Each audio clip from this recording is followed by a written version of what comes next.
Hər vaxtınız xeyir, Sport Info TV izləyiciləri, hər birinizi xoş gördük. Mən Elçin Cəfərov yeni video ilə qarşınızdayım. Həmişə olduğu kimi bu dəfə də videomuza keçməmişdən öncə Sport Info TV'nin YouTube kanalına abunə olmağı və izlədiyiniz videoları bəyənməyi sizdən xahiş edirik. Bəli, əziz dostlar, istərdim ki bu mövzu ilə bağlı, yəni sosial şəbəkə hesablarından da müəyyən mesajlar göndərilir. Bizim Sport Info TV'nin YouTube kanalında da yayımlanan videolarda bu tipli mesajlara rast gəlinir.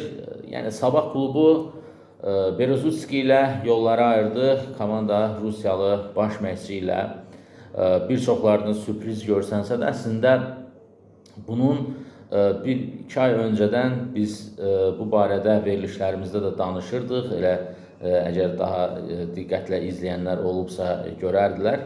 Sabahın əlində olan oyuncu qrupu ilə Berezutskinin oynatdığı futbol tərs mütənasib idi.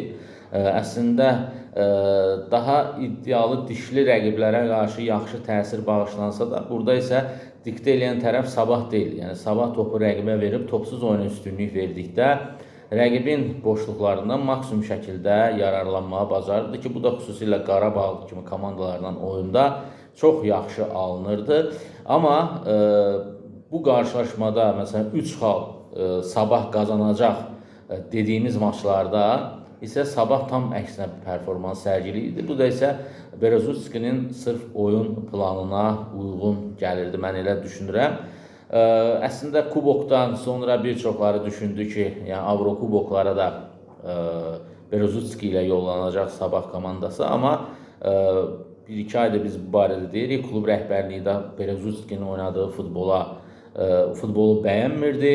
Yəni bu açıq aydın görsənirdi. Hətta kubok qazanılmasa, yəni birbaşa elə bu vaxta qədər gözlənilməyəcəkdi. Elə yollar birbaşa ayrılacaqdı. İndi isə əsasən Berezutskinin də yəni bir diqqəti bir tərəfdən, yəni Rusiyadaydı, CSKA-nın baş məşqçi postuna da adı hallanırdı. Ola bilsin ki, yəni o klubda da yəni çalışsın, illərdir yetişdiyi, Berezutski kimi tanıdılan, özünü tanıtdığı bir klubda.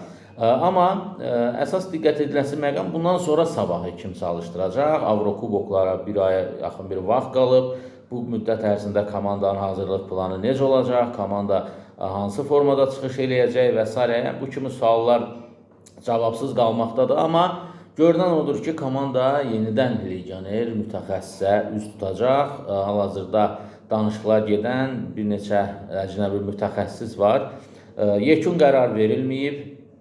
Bu adın üzərində dayanmışıq deyə bir iddialı fikirlər yoxdur. Yəni müzakirələrdə də, klub daxili toplantılarda da bu barədə yekun qərar verilməyib. Amma mən bildiyim qədərilə haradasa 3 namizəd var ki, bu adlar üzərindən müəyyən dəyərləndirmələr aparılır. Amma real olan nədir? Real olan odur ki, vaxt azdır. Avrokuboklarda Sabahın xüsusilə qrup mərhələsinə ən azından yəni Avropa Liqasında biraz çətin olsa da, Konferans Liqasında yəni mübarizəni dayandıracağı təqdirdə Avropa Liqasında, Konferans Liqasında bu imkanlara daha malik olma potensialı yüksəkdir.